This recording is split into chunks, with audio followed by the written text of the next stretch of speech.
So I'm going to introduce the key concepts for week 1 of the Mindfulness for Health program. So it's as if you're all participants in a Mindfulness for Health program on a course. And we're going to begin by doing a short practice together.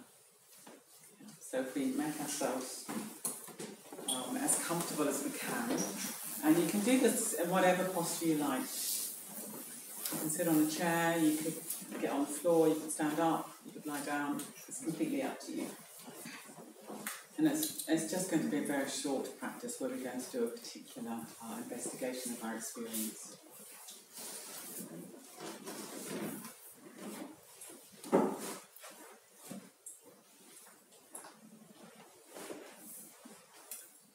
Closing your eyes if that's comfy, although it's fine to keep your eyes open if you prefer.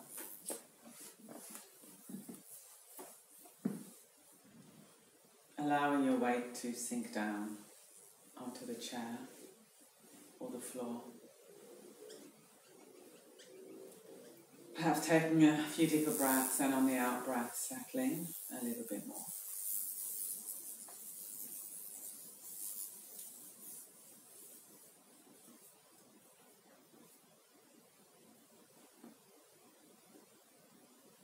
And let's investigate our direct experience with a little bit more curiosity, a little bit more precision. And in particular, we're going to include in our awareness anything that's uncomfortable or painful. Most of you will be on this program because of physical pain or discomfort, so including this in your awareness. And if you haven't got any pain or discomfort at the moment, perhaps you could remember a time when you had some pain or discomfort.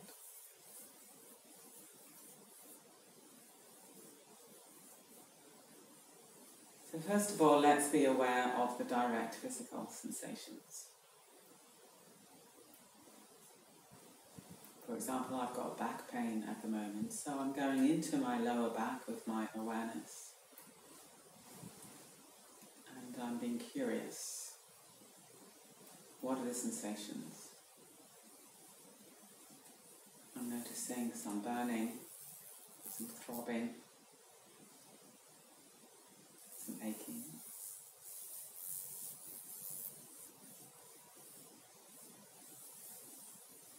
I'm also noticing it's not my whole back that's hurting, it's actually quite localized, and that's interesting.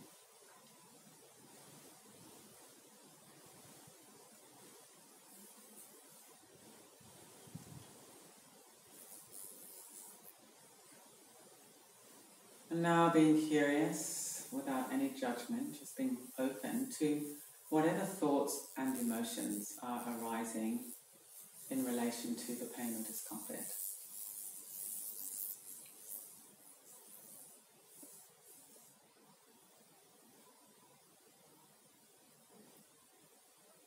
Maybe there's sadness, fear, anxiety. Maybe worrying thoughts, how am I going to get through the day? How am I going to get through the week? Just being very open and honest with yourself. These are very human, normal responses to discomfort.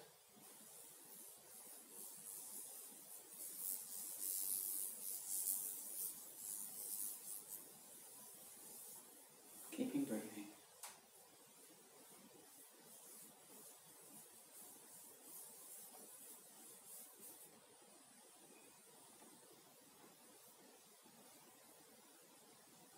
So now let's bring this short practice to a close, moving the body however you want to, opening the eyes.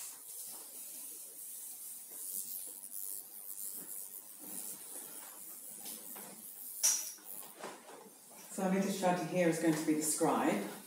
And first of all, I'd really like to know, I'm very interested to know, what were the direct sensations that you felt? And what was their quality? Was it throbbing, burning, aching? Stabbing, anything that you noticed, that's the direct physical sensations in your body. Burning. Burning. Numbness. Sorry? Numbness. Burning, numbness. Prickling. Prickling, yeah. Dullness. Dullness.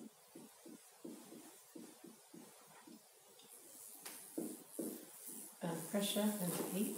Pressure and heat.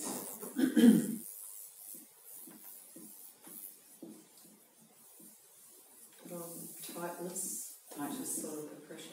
Okay. Tightness is the descriptive word. Yeah. Cramping. Cramping. Stiffness. Stiffness.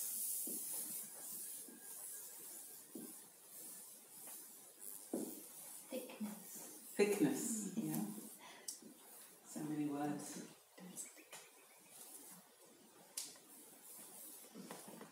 Buzzing. Buzzing.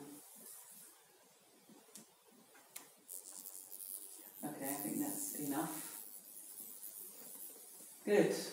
Those are very descriptive. It's interesting, isn't it? Because we look around the room and you might think everyone's fine, no one's got any discomfort. And yet we've got all these different varieties or variations of physical discomfort, physical pain in the room. Okay, so what sort of thoughts and emotions did you notice when I asked you to be curious about those? Frustration. Frustration.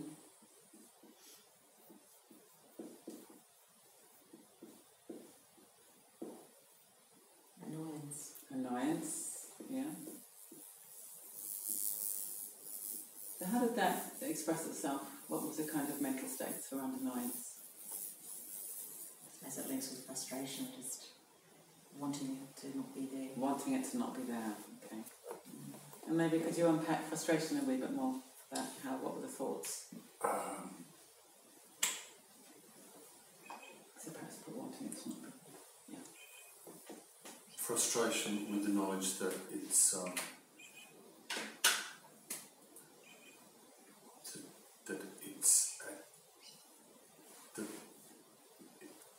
it's the best controlled it can be. Yeah. But it's even still, though it's at the level that it it's is. still painful, yeah. Yeah. So they've got a kind of quality of helplessness that Yes. is to it as well, yeah, good. Helplessness. Helplessness, yeah. I wondered about taking a Nurofen. I think it was some back problem. I thought, so just take one of those to get the pain Okay. away so I can Yeah. concentrate more. Yeah, yeah. Perhaps put that one down the bottom in green. Green. Yeah. Desire for drugs. Desire for drugs is green. So put on that tipping Nurofen down the bottom. That it's normal. That it's normal. Yeah. Yeah. And did that have any quality of sort of Well, discomfort no, around it? I was actually thinking, because I didn't feel it's just there. It's always there. So it's I suppose a bit of an acceptance. But I noticed yesterday and today that it's got a different texture to it. Mm-hmm. So I was quite pleased that I'd actually noticed that. I hadn't noticed that before. Okay. Yeah. So what are So maybe you could put that in green as well. and call that acceptance or it's Acceptance. just Yeah. I noticed a sort of spiralling of thoughts of like, will this get worse and will I need to take some medication? And then I was aware, I'm not thinking, well, will this get better? It was, Yeah. it's the Okay, so- negative, Yeah, so there's a lovely word for that, which is catastrophizing. yeah, exactly. Yeah, so catastrophizing, will this get worse? The sort of worry. Yeah. So interesting, isn't it? We don't think, oh, it might get better. Yeah. Yeah, we'll go into that later, the negativity bias. Yeah.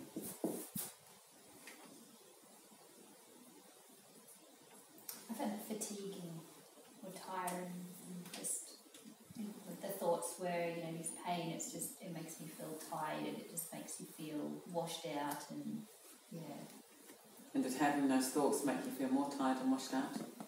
I think so. It kind of feeds into it, and you sort of go, I really am, and Yeah. you kind of talk yourself into it. I suppose it's a bit of the catastrophizing as well, but So you could call that fatiguey self-talk, maybe.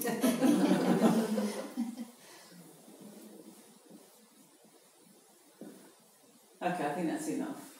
Let's not spend too long dwelling on all this. Sorry states. Thoughts and emotions,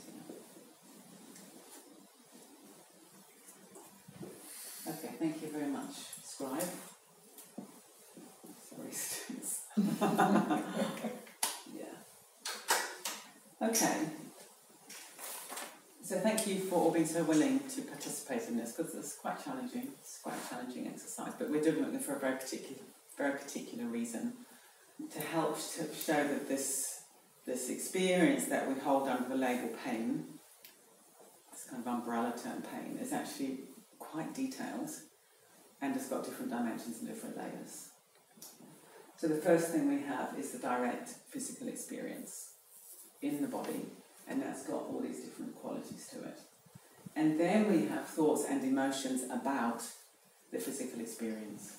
Yeah? And the thoughts and emotions, as has been shown so clearly, are often tending towards the negative. And we'll go into that later in the course why that is, but that seems to be the way the human mind works, that we'll tend to go into fear, catastrophizing, and so on. Yeah? So we have the direct experience, and then we have the thoughts and emotions about the experience, and all that comes under this label of pain. And our thoughts and emotions often make our pain worse. Maybe you've experienced that in your life. Certainly that's my experience. So at Breathworks, we call this the primary suffering, and we call this the secondary suffering. So perhaps you could write that up, primary and secondary. And everything we're doing on the program is going to help you accept the primary suffering in any given moment. And the primary suffering changes, of course. You know, our pain isn't a static thing. It's more stronger in some moments than the next. So we're learning how to accept the primary in any given moment, and how to reduce or even overcome the secondary suffering. We can profoundly change our relationship with these uncomfortable sensations in the body. And having uncomfortable sensations in the body is part of being human. Nobody is immune to that. The Buddha, who had a completely free mind, a completely free heart, he still had physical pain. It's said that when he was an old man, his body was like an old cart held together by straps, which is quite interesting, isn't it? So it wasn't like he had a, idyllic body, and yet he had no mental suffering around that.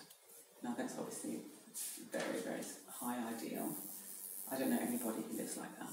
But I know many people whose mental and emotional suffering has massively, massively reduced through doing this work. And of course the mind and the body aren't separate, so when you've got these kind of states, they often cause more physical tension, which means the physical sensations get worse. And then you think, oh no, it's getting worse, so you have more mental experience, and you get in this spiralling of tension, reactivity, resistance, difficult mental states, more pain, and so on. And the primary cause of the secondary suffering, well, let's see if you can guess what it is. So you have these experiences, and then there's a kind of attitude that we have that brings about the secondary suffering. So what do you think that unhelpful attitude might be?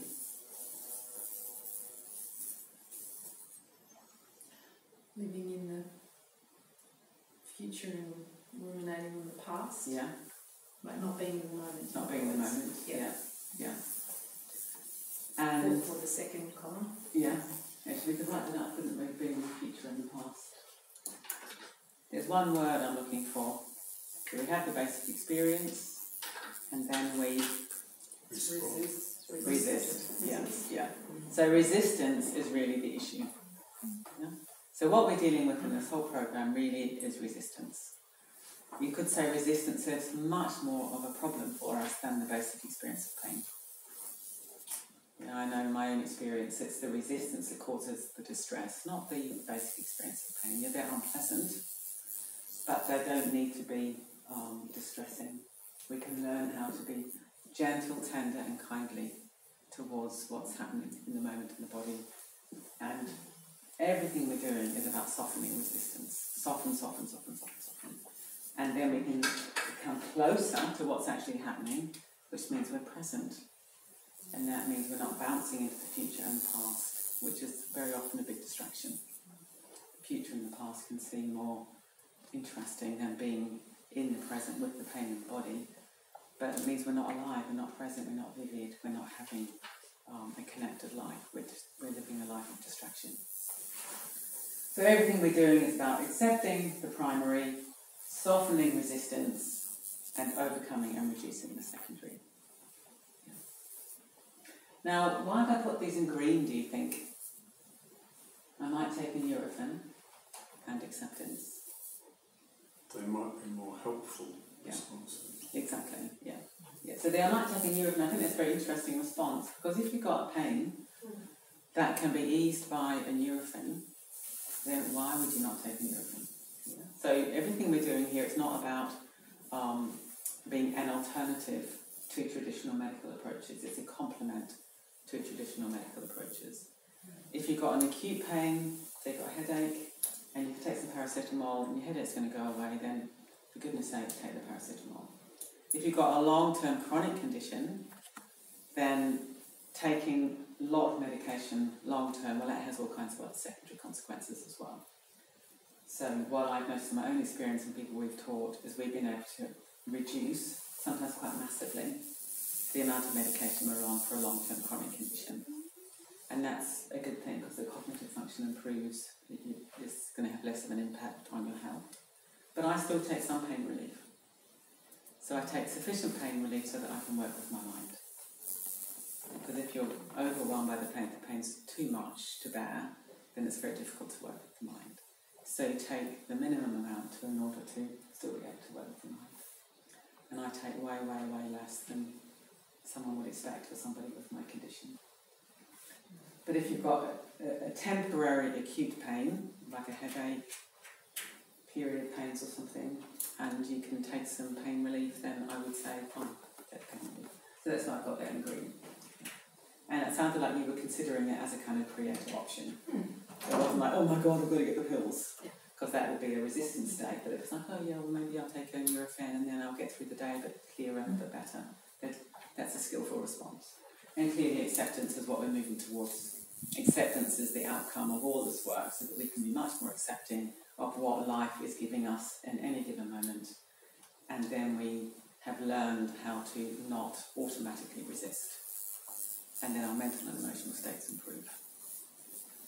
Okay, so that you could say this is the key learning on the whole Breathworks program. How to divide your experience of difficulty into primary and secondary, how to accept the primary, soften resistance, and reduce or overcome the secondary. Everything that we're doing is giving you the skills to do that. So this is why we do this right up front on the program. Okay, so what we're going to do now is an enactment, and we use enactments at Breathworks as a really good way of learning different principles. So rather than me just talking at you, we're going to act out, how does this actually work in daily life? So I need a volunteer to be a person with a pain.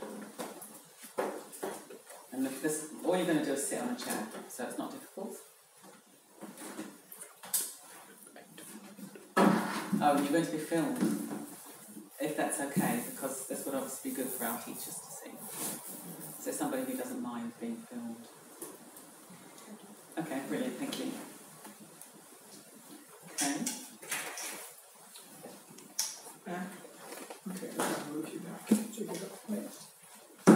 So Sarah's very kindly offered to be our person in pain. And this here is her pain. Okay. Got some cushion, sounds good.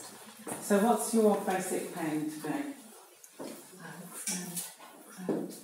Cramp. And whereabouts is the cramp? In the lower back. Cramp in the lower back, okay. So she's got cramp in the lower back, and that's represented by this red cushion. Yeah, it's quite aptly coloured. Yeah. So, would you mind just giving me my water bottle for me? Oh, it's here, I can't really reach around here, so would you mind just carrying the cushion around there and getting my water bottle for me? Oh, that's great, thank you. Yeah, I just forgot to get that before, so that's brilliant. Okay, so this is where you can all participate now. So Sarah's going to say out loud the kind of secondary suffering that arises in reaction to the cramping, And when she says something, if one of you could place a cushion on top of that cushion, and we'll layer the cushions up one by one. So what will be the first sort of thread? I don't want this. I don't want this. Yeah, I really don't want this now. This is going to go on forever. Oh, it's really distracting me, making it difficult for me to pay attention.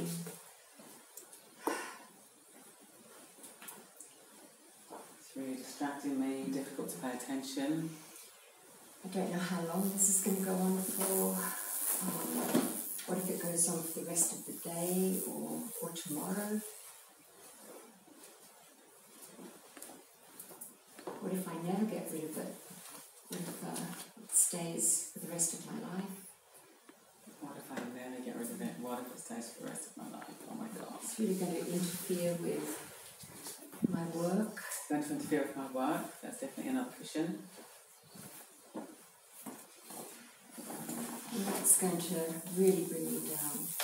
I get a lot of satisfaction from my work, and it's just really distressing. Really distressing. So I might have to give up my work. Oh, yeah, I really wish I didn't have it. What if I can't find any way of making it better? What if I can't find a way of making it better? And what's that going to mean for if I can't work as much? It's not just my satisfaction, it's my livelihood. Finances. And what does it mean? I mean, maybe it's a symptom of something really serious, that, a lot worse. Yeah.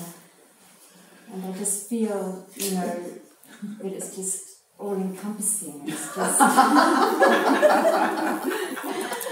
I'm feeling I'm drowning in it. It's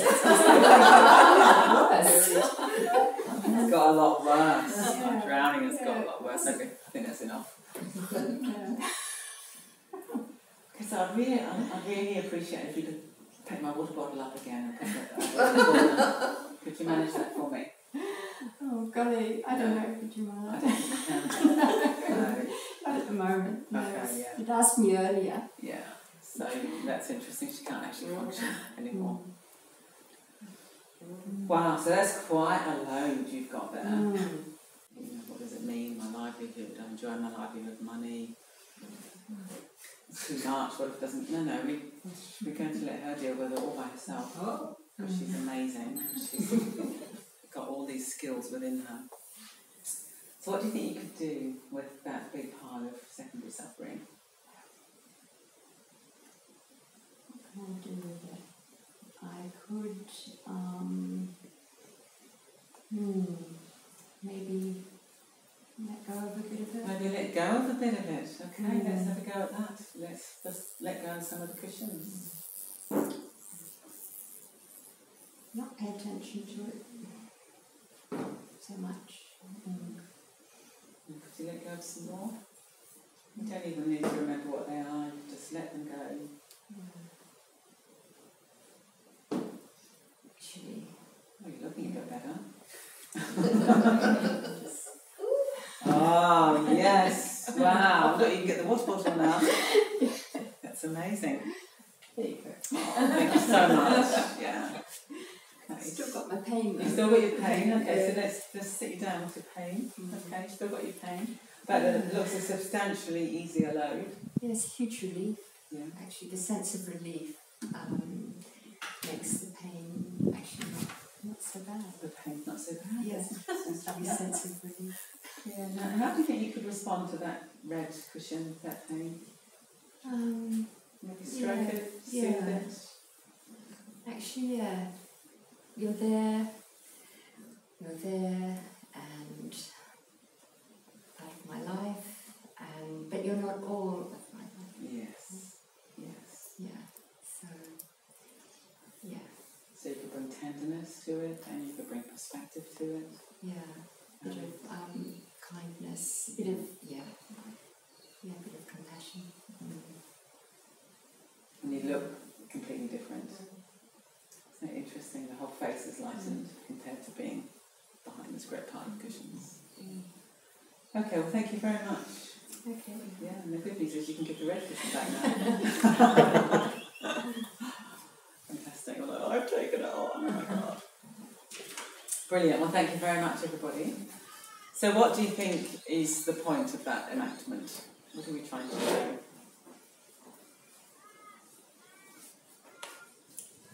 If we're able to deal with the secondary causes of pain, then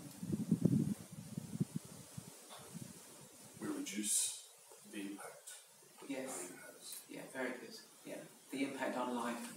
Yeah, because what was interesting when Sarah had the whole pile, you were helpless, weren't you? You know, and you couldn't function. You couldn't get up and walk across the room. So it was a sense of myself had disappeared. Your self had disappeared. That's very interesting. Your sense of self had disappeared, yeah. And I like your language of impact. That's very good. The impact of what's basically just an unpleasant sensation. The impact of that on the whole life had completely changed by allowing this big pile of cushions to dominate the experience. What was interesting actually on the chair was how one cushion had its own effect that then added into the next cushion. Ah, okay, yes. It was not that I was starting from the red cushion anymore. Yes. The layers all kind of... Yeah, very interesting. Yes, that's cumulative. So I found it interesting, there were things like, what if it doesn't get better? And then there was my livelihood, but I really love my livelihood. And then there was, but there's the financial impact of losing my livelihood. So the whole livelihood of ones were interrelated. And then it was like, oh, it's all too much, how I manage. Yeah. And it all looks, whenever I watch that enactment, it always looks disturbingly familiar. See what actually happens. That's what we're doing. You know. Most of us are doing this just quite automatically. And the reason is because we've got this discomfort and we don't want it. So there's the I don't want this mind. And then because we've got the don't want it mind, we can't just let it be, and all these other things start piling up. You know, the what ifs and so on. And it was important what you did at the end, I think. So what do people observe when she let go of all the secondary cushions? What did you observe about how she related to the remaining cushion that was the primary suffering? And she kept it there. She kept it there? She was kind towards it, yeah. Yes. Because if she tried to get rid of it, that's more secondary suffering. Yeah, that's right, exactly. So you but there would seem to be, I guess there was this embodied sense of accepting that. Embodied sense of acceptance, yes. Even without the words. Yes, it was lovely, wasn't it? Yeah, it was quite beautiful because you looked open, your face had changed, and yet you still had this here. There wasn't any sense of sort of pushing away from it. And there was kindness that you guys said over here. So it can be quite nice to even imagine, stroking the primary and caring for it the way you would care for someone that you loved who was hurting. Very often we don't treat other people the way we treat ourselves. I think there was a sense of initially that the pain was something other, and then at the end it was actually part of kind of within. Very interesting, yeah. It made me able to bring it something else rather than just pushing it away. That's very interesting. So at the beginning the pain was something other, and then it became more just part of your moment-by-moment experience. Yeah, I think that's very perceptive. It's not like, oh, I've got this thing on my lap that I have to have a relationship with, but it's more, okay, this is my experience in this moment. I have these unpleasant sensations. And that's quite subtle because, of course, you don't want to over-identify with the pain because then that causes more secondary suffering. But you don't want to also make it other and push it away. What about the way she removed the secondary suffering? What did you observe there in terms of her attitude? I've had enough. Okay. But get rid of it. Okay, well, yeah, so let's just unpack that a bit. So if something's I've had enough, I want to get rid of it, would that work, do you think? She was really quite tentative to begin with. Well, I suppose I could maybe try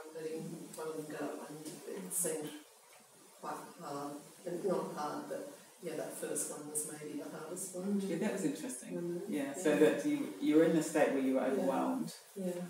and you started just with one, thinking, well, maybe I could get rid of a bit of the secondary suffering, and then that seemed to free you up to help you let go of the others. Sorry. Did that start? It looked like it started with a decision or a shift in thinking. Yeah, so you tell us about what went on in your mind when you decided that you could do something. I can't remember what the first one was now, but it was to do with the thought. I think a recognition that it was an attitude or a thought that was producing this sensation. I think, maybe that, yes, I was proliferating everything myself, so therefore there was a possibility of stopping that. Stopping the proliferation, yeah.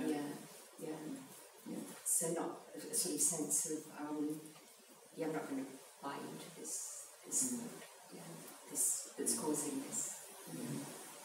So what you're demonstrating there, which is very interesting, is what we call the behavioural outcome of mindfulness, which is choice. She could only make that decision because you were aware. And most of us aren't aware, so we're going around this great big past of secondary suffering with a sense of helplessness and not a sense that we can do anything about it, but being aware, present, okay, here I am, I have this great big pile of secondary suffering, what can I do right now to interrupt that proliferation? And that was a decision. We witnessed you making that decision. Rather than another cushion, okay, maybe I can let go of it. But the main point I want to draw out here is that you didn't hurl them to the ground.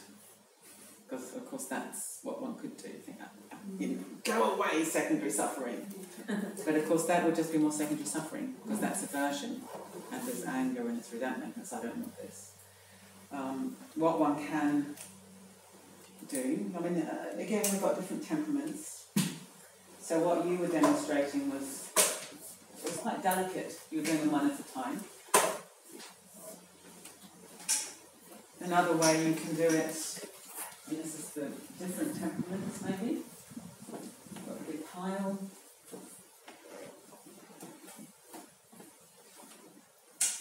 It's enough for the purposes of empty out, quite enough. It's as if you sort of come to in your life and think, wow, I've got a whole load of secondary suffering. You could just remove them one at a time, or you could think, I don't need to carry around this load, and you just very gently tip them off. So it's not a hurling, it's just a very gentle, and that movement is the decision. I don't need to keep on doing this. The decision just to let go. That's what Sarah did, wasn't it? She got to a certain point. That's right, yes. And then you thought, that's it, I don't need to have the rest. Yeah. It's like the first lot was a learning. That's true. Yes. So the first lot was like, maybe I can do something different. And then there was the momentum that comes from that and the confidence that comes from that. And it's like, just let go.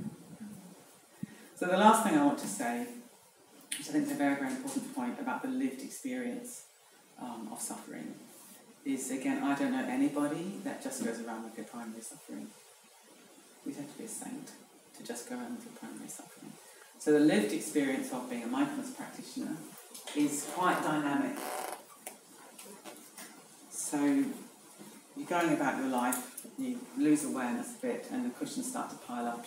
You notice, I'm really tense, and you put them down. And then you get busy, and you think, I'm having catastrophic thinking. Okay, I don't need to do that, you put them down. You're going through your life, you're in some horrible meetings. Did you pass me some more questions? And you get to the end of the horrible meeting, and you've got quite a pile. You think, wow, I'm not breathing, my breathing's really inhibited, I'm stressed, I'm full of anger towards my work colleagues, my back pains go way worse, I'm in a state. Okay, I've got a big pile of questions, what can I do right now? I can can breathe. I can let go of these thoughts. I can start again. So every moment is a new chance, basically. But this is quite an important point, that it's not like you get rid of your secondary suffering once and for all. It's not like that. Life is very fluid. Every single moment we're getting more primary suffering because we've got a chronic pain condition. And we've always got the opportunity to let go of the secondary suffering. But in fact, sometimes I sort of come to, and there's really quite a pile there. And I've been practicing for 30 years or something. But what I've developed is this confidence, this deep confidence that any moment I can make another choice. Come into the body, come into the breathing, soften, take a break, look out the window, look at some beauty, connect with another human being. And then half an hour later, wow, the cushions are back. Yeah, so I just want to make that point quite clearly, that the lived experience is dynamic, and but we've always got this opportunity